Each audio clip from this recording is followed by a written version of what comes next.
So my husband told me about um, this lady that he works with. Her name is Heather, and she she's deaf.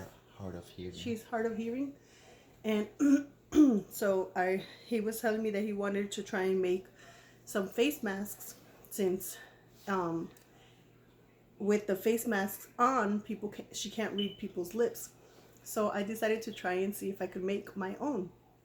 So I made this one, and I'm gonna demonstrate how it's used. So it doesn't look so great. This is my first one that I've done. And if it's like this, and I even put in a little nose piece there, and as you can see, it gets foggy.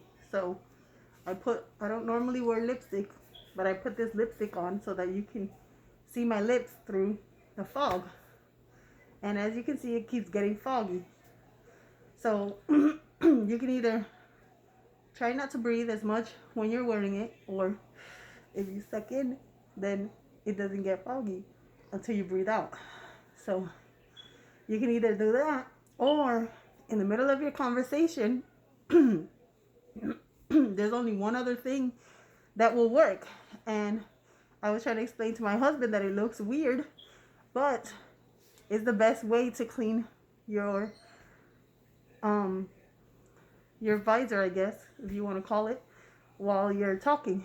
And the best way for me to explain it without saying what it is just showing you how to do it.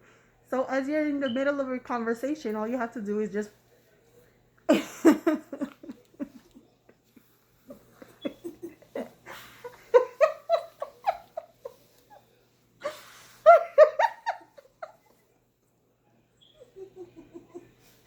They didn't see it quite right. I know that everybody's gonna find it weird at first. Eventually everybody will get used to having to lick it. It's foggy. I can't see.